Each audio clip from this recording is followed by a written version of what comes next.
नमस्कार, मिथिला मंच न्यूज में आपका स्वागत है। मैं हूं मनोज।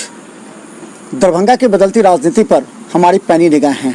पटना से जो सूत्र बता रहे हैं और दरभंगा में हम राजनीतिक दल के उन तमाम नेताओं से जानकारी हासिल करते हैं और आम जनता तक पहुंचा रहे हैं कि बदलती परिस्थिति में क्या दरभंगा का समीकरण बनेगा। हमने बता दिया, राष्ट्रीय जनता दल दरभंगा में 8 सीट का डिमांड कर रही है और 2 सीट कांग्रेस को। हालांकि अगर पप्पू यादव एक आते हैं तो हाथ घाट पर बात चल सकती है, जिससे इस तरह की बात चल रही है। हमारे साथ बद्री पूर्वे हैं जो राष्ट्रीय जनता दल के संभावित प्रत्याशी हैं हमारे साथ।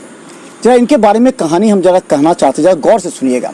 ये वही प्रत्याशी हैं जो मधुबनी लोकसभा चुनाव में ये अंत समय में नाव की टिकट पर वहाँ खड़े हुए थे, लेकिन उसके बाद ये सभी जानते हैं तो वहाँ किस परिस्थिति में हुआ। मोहम्मद अली असरफ फातमी के काफ़ी नज़दीकी कहने जाने वाले बद्री पूर्वे को जब वहाँ हुआ तो अंदर से मोहम्मद फातमी भी थोड़ा सा आहत थे। उन्होंने अपना नॉमिनेशन वापस कर लिया। उसके बाद बद्री पूर्वे वहाँ चुनाव लड़े और हारे, लेकिन इसके बीच उनके साथ हुआ बड़ा धोखा। उन्होंने साफ चुनाव खत्म होते ही स्पष्ट कहा था कि उनके साथ धोखा हुआ है। क्या धोखा हुआ था वहाँ के साथ? वहाँ जो हमारे पार्टी के राष्ट्रीय अध्यक्ष, उनका जो स्टेटमेंट जो था चुनाव के अंतर्गत, वो गलत स्टेटमेंट था और उन्होंने यहाँ तक कह दिया कि अगर आप नहीं चुनाव लड़ने में सकते हैं तो मैं क्यों ना शकील अहमद को अपना समर्थन दे दूं। इस कारण से हमारी स्थिति 3 दिन पहले बहुत ही खराब होती चली गई और वहाँ के जो कुछ विधायक भी जो थे और कुछ भूतपूर्व मंत्री, ये लोग मिल करके एक गलत अफवाह उड़ा करके हमें, हमारे वोटर को काफ़ी डाइवर्ट कर दिए, जिसका कारण उनको बहुत बड़ा धोखा वहाँ मिला। इसीलिए मैं फरवरी में उस पार्टी को छोड़ करके पुनः राष्ट्रीय जनता दल माननीय तेजस्वी जी से मुलाकात कर फिर राष्ट्रीय जनता दल को मैंने। अजय जी, आपको मालूम होना चाहिए था कि मुकेश सहनी जो राजनीतिज्ञ नहीं है, वो एक व्यवसायिक हैं और व्यवसायी के नाते वो वहाँ टिकट, जो बाद में उन्होंने 3 टिकट लिया, तो क्या चला, कितना बड़ा गेम प्लान हुआ और ये बात सब जान गए थे कि वहाँ जो टिकट हुआ वो टिकट बेचा गया था। ऐसी कोई बात नहीं थी, क्योंकि जो एक टिकट जिनका नाम आया था और उनको जब रोक दिया गया, जब उनको टिकट नहीं मिला, तब मुकेश सहनी जी हमसे संपर्क किए और हमें काफ़ी खुशामद किए कि नहीं आप लड़िए, आप जीत जाइएगा। तो मैंने समीकरण देखा कि चूँकि पुनः पिछले बार राष्ट्रीय जनता दल मात्र 18,000 वोट से वहाँ हारे थे सिद्दीकी साहब, और मैं अपने समाज का और अपना तो जो हमारा वोट था उसके बल पे मैं सोचा था कि मैं 1 लाख वोट ले आऊँगा, मैं चुनाव जीत जाऊँगा। लेकिन अंत स्थिति में धोखा होने के कारण हमारी स्थिति गड़बड़ा गई। वहाँ बद्री पूर्वे के बारे में एक बात और बता दें आपको, आप लोग जानते होंगे मोहम्मद अली असरफ फातमी के काफ़ी नज़दीकी कहे जाते हैं। जब पहली बार दरभंगा लोकसभा से मोहम्मद अली असरफ फातमी को लगने लगा कि उन्हें सीट नहीं मिल सकता है, फिर मधुबनी की बात हुई तो उन्होंने एक बड़ा जनसभा किया था दरभंगा में और उसके सारे आयोजक बद्री पूर्वे ही कहे जाते। तो उस समय क्या आप?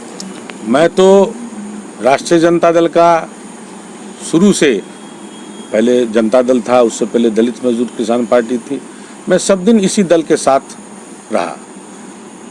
मैं तो वहाँ अपने बैनर के द्वारा अपने नेता का प्रचार करता था, माननीय लालू प्रसाद जी, माननीय तेजस्वी यादव जी, उनका प्रचार होता था।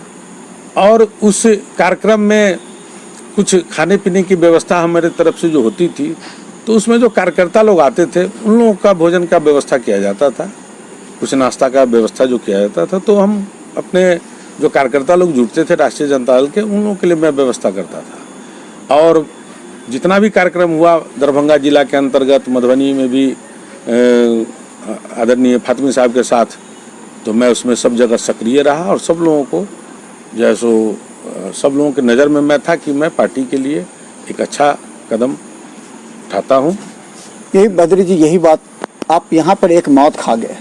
मौत ये खा गए कि आप राष्ट्रीय जनता दल के सभी कार्यक्रम के आयोजक रहे हैं, लेकिन आम जनता के बीच जो एक नेता की छवि होती है, जो धरातल पर कार्य करने वाला कार्यकर्ता, जनता आज यही कह रही है कि बद्री पूर्वे आखिर हैं कौन? ये जनता पूछ रही है। हो सकता है कि नेता आपको जानते होंगे राष्ट्रीय जनता दल का, लेकिन जनता पूछ रही है कि आखिर बद्री पूर्वे है कौन। मैं दरभंगा शहर के कायदराबाद मोहल्ले में मेरा जन्म हुआ। मेरी शिक्षा आजमनगर के मुकुंद चौधरी उच्च विद्यालय में हुई मैट्रिक तक। पुनः इंटर में सीएम साइंस कॉलेज से किया। उसके बाद मैं engineering Darbhanga institute of technology Mabbi वहाँ से किया। और मैं एक व्यापारी के रूप में भी दरभंगा शहर के अंतर्गत बिल्डिंग मटेरियल का जो काम किया वो भी काफ़ी मेरा प्रचलित था।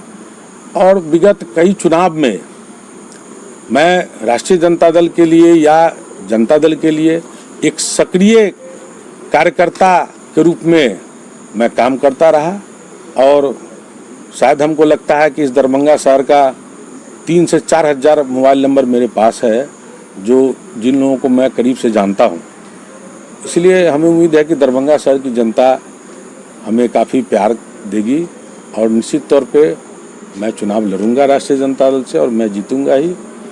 बद्री जी, आपको मालूम है कि आपका जिनसे टक्कर हो रहा है वो काफ़ी लोकप्रिय हो चुके हैं, गली मोहल्ले में सड़क नाला हर तरह का कार्य किए हैं। तो एक तो आपको उनसे जिस तरह से मुकाबला करना पड़ेगा जनता के माध्यम से, तो किस मुद्दे को लेकर के आप उनसे मुकाबला कर पाएंगे? देखिए, दरभंगा एक कमिश्नरी हेडक्वार्टर है और इस शहर के विधायक को दरभंगा शहर की जो व्यवस्था है, नाले की व्यवस्था है, जो रोड की व्यवस्था है या इंक्रोचमेंट की व्यवस्था है, हॉस्पिटल है, इन सभी चीज़ों पर ध्यान देना बहुत ही ज़रूरी है।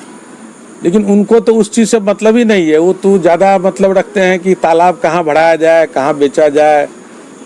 आज भी देख लीजिए, बरसात में पूरे शहर में पानी लबालब भरा हुआ है। काफ़ी परेशानी है लोगों को, कोई बड़ा प्लानिंग ही नहीं है इनका।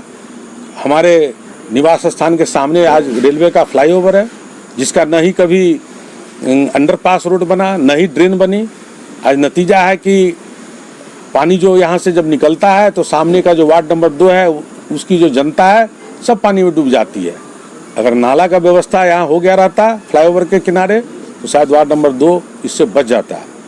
तो जो विधायक कमिश्नरी हेडक्वार्टर के विधायक हैं और उनकी नज़र शहर की व्यवस्था सुंदरता पर अगर नहीं हो, और ये एक बार विधायक नहीं बने, 3 टर्म से वो विधायक हैं, 15 सालों से विधायक हैं, 4 बार उन्होंने चुनाव जीता, लेकिन दरभंगा शहर के जनता की, आम जनता की समस्याओं को कभी उन्होंने देखा ही नहीं। गली कूची की तो बात छोड़ दीजिए, मेन सड़क भी, प्रधान सड़क जो है वो सब भी इंक्रोचमेंट से जाम है, या नाला नहीं है, पानी का बहाव नहीं है, पानी का जमाव है, कहीं तालाब भर दिए हैं तो वहाँ के लोग सब जो है सो परेशान है पानी के बहाव को लेकर के। यदि आप तालाब भरवाते हैं तो उस वहाँ पर ड्रेन की व्यवस्था भी कीजिए ताकि लोगों को, आम पब्लिक को उसका दिक्कत नहीं हो। एक जवाब तो आपको भी देना पड़ेगा जनता को, क्योंकि आपके ही दल के यहाँ के मेयर हैं। आरोप उन पर भी लगता है कि मेयर ने नाले से सफाई नहीं की, नाला ठीक से नहीं बना, बाढ़ राहत में घोटाला हुआ है, नगर निगम में अविश्वास प्रस्ताव मेयर के खिलाफ गया। तो एक जवाब तो आपको भी देना पड़ेगा। टाउन में जब आप निकलिएगा चुनाव में तो लोग पूछेंगे कि आपका मेयर था, फिर कार्य क्यों नहीं हुआ? देखिए, नगर निगम का जो कार्य क्षेत्र है उसके अंतर्गत शहर की जो छोटी छोटी समस्याएं हैं, नाली का सफाई होना, कूड़ा का उठाव होना, ये नगर निगम की बातें हैं। लेकिन जो बड़ी योजनाएं हैं, पानी का निकास के लिए ये कोई बड़ी योजना होगी तभी जाकर के शहर जो है सो पानी से, बाढ़ से सुरक्षित हो सकता है। वो योजना जो है सो नगर निगम की औकात नहीं है कि वो उतनी बड़ी योजना को वो कर सके।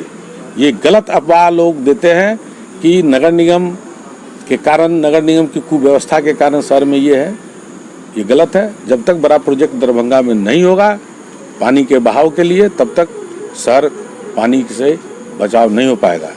बद्री जी, आपको मालूम होगा कि आपसे पहले ओम प्रकाश खेड़िया यहाँ पर चुनाव लड़ चुके हैं। 2 बार उनकी हार हुई। पिछली बार जो 6000 वोट से मात्र हारे थे उसकी वजह कुछ और हो सकता था, लेकिन वो जीते जीते हार गए।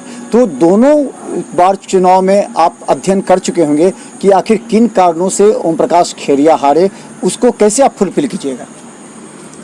देखिए, ओम प्रकाश खेड़िया जी तो 9000 वोट से यहाँ हारे थे, उसमें हम लोग भी उनको मदद किए थे। लेकिन मैं जब उम्मीदवार होऊंगा तो हमारे जो अपने लोग हैं, हमारे जो बनिया समाज के लोग हैं, उन लोगों का आकर्षण मेरे प्रति निश्चित तौर पे होगा ही। दूसरा, लोगों के कान से सुनने में आता है, मुंह से सुनने में आता है, बातें सुनने में आती है कि ये विधायक बहुत दिन से हैं और घमंडी भी हो गए हैं। पता नहीं, हमें तो कभी उनसे कोई बातचीत भी नहीं है, मुलाकात भी नहीं है। और मेरा जो अपना यहाँ बचपन से लेके जवानी, शिक्षा, सारा चीज़ जो हम दरभंगा शहर के अंतर्गत मेरा हुआ, तो निश्चित तौर पे हम अपना वोट कम से कम जो राष्ट्रीय जनता दल का वोट है उसमें मैं 25 से 30 हज़ार वोट प्लस करूंगा, ये हम उम्मीद है। और मैं काफ़ी अंतर से मैं विजय होऊंगा। बद्री जी, एक और मुद्दा जो जनता पूछे, क्योंकि आपका जो वोट बैंक है अधिक, वो मुस्लिम अल्पसंख्यक समुदाय है। एक मुद्दा उठा था एनआरसी का, आपने उस जो वहाँ जो उन लोगों की बैठकें हुई थी, धरना प्रदर्शन हुआ था, राष्ट्रीय जनता दल के कुछ नेता भी वहाँ गए थे, पप्पू यादव भी गए थे, बहुत लोग गए थे। लेकिन वो अल्पसंख्यक जनता आपसे पूछ रही है कि ये एनआरसी का मुद्दा क्या है? देखिए, एनआरसी का जो मुद्दा है, इस पर हम विशेष रूप से हमें जानकारी नहीं है और न इस पर मैं बहुत कुछ बता सकता हूँ, इसके लिए मैं माफ़ी चाहता हूँ। बाकी जो समस्याएं, वो तो देश की समस्या है, एक किसी राज्य की समस्या नहीं है। और देश की समस्या से राज्य की समस्या को तुलना नहीं किया जा सकता है, उसके लिए पूरे देश में बदलाव लाना होगा। अंत में बद्री जी, क्या आपको आश्वासन मिल चुका है कि हाँ, आप दरभंगा से उम्मीदवार होंगे? देखिए, ये तो आश्वासन मैं लोकसभा चुनाव लड़ा था उससे पहले ही मुझे मिल चुका था कि आप अपनी तैयारी दरभंगा शहर से करें। माननीय नेता प्रतिपक्ष तेजस्वी यादव जी के द्वारा हमें कहा गया था कि आप दरभंगा शहर से तैयारी कीजिए चुनाव लड़ने की। और मैं पिछले बुधवार को मैं पटना गया था और मैं उनसे जाके मिला, तो उन्होंने हमें यही कहा कि आप पिछले लोकसभा चुनाव में ठगे गए, आप निश्चिंत रहिए, चिंता मत कीजिए, अब आप ठगे नहीं जाएंगे। तो हमें उम्मीद है कि हमें टिकट मिलेगी, मैं निश्चिंत हूँ, उसको लेकर मैं चुनाव। क्या लगता है कि मुकेश सहनी भी रोड़ा अटका सकते हैं? क्योंकि मुकेश सहनी को जब मालूम हो गया कि आप के दल छोड़ चुके हैं, मुकेश सहनी अभी तक तो महागठबंधन में है, कल क्या होगा उसका कोई ठीक नहीं, लेकिन अभी तक हैं। क्या लगता है कि वो तेजस्वी यादव से आपका टिकट कटवा सकते हैं? देखिए, हमें तो ये विश्वास है नेता प्रतिपक्ष तेजस्वी यादव जी पर, इसीलिए मैं मुकेश सहनी क्या कर सकते हैं, नहीं कर सकते हैं, हमको उससे क्या लेना देना है। हमें तो अपने दल और अपने नेता पर जो विश्वास भरोसा है, मैं उसकी बात करता हूँ। तो मुकेश सहनी जी का तो मैं दल छोड़ के आ चुका हूँ, तो अब मैं इस बात को क्यों सोचने जाऊँ कि हमारा वो कटा सकते हैं, जुड़ा सकते हैं, क्या कर सकते हो। बात है कि वो झूठ भी बहुत बोलते हैं मुकेश सहनी। ये हैं बद्री पूर्वी, आप इन्हें जरा गौर से देख लीजिए।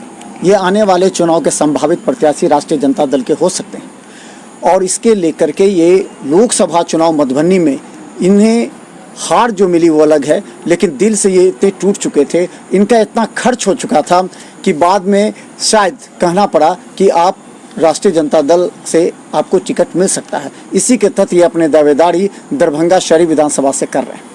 अब सवाल यह है कि ओम प्रकाश खेरिया और बद्री पूर्वे 1 और 2 आगे पीछे चल रहे हैं। जैसा कि हमने कुछ दिन पहले बताया था कि बद्री पूर्वे 1 नंबर पर जा रहे हैं। हालांकि इस बात से लोगों को कुछ को दुख पहुंचा हो सकता है, लेकिन हम बता दें कि दरभंगा शहरी विधान से राष्ट्रीय जनता दल से 2 उम्मीदवार हैं, दोनों में अपने अपने तरीके से प्रयासरत हैं कि टिकट मिलेगा।